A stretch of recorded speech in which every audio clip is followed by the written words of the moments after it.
Good evening friend. এই যে এখন সন্ধ্যা হয়ে গেছে, 6টার উপরে বাজে। তো আমি সব রেডি করে ফেলেছি, এখানে ভোগ টোগ বেড়ে সব কিছু গুছিয়ে ঢেকে রেখেছি।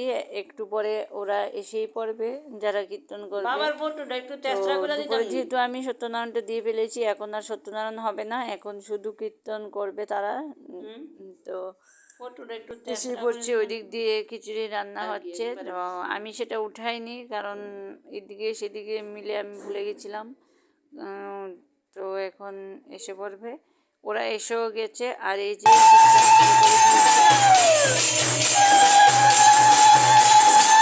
সব মহিলার দল, এখানে পুরুষ নেই, মহিলারা মিলে খুব সুন্দর কীর্তন করে। আমাদের পাড়াতে ওরা থাকে সবাই, ওরা অনেক আগের থেকে, অনেক বছর আগের থেকে কীর্তন করে।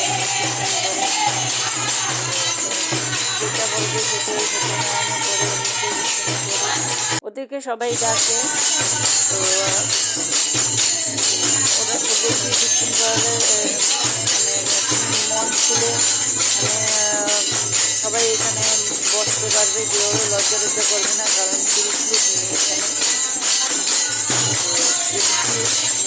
একটা ভালো একটা বিষয়।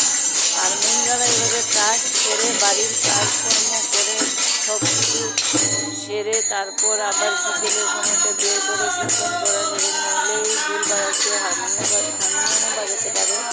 আজকে লাগবে না, তার জন্য আমি এটা একটা ভালো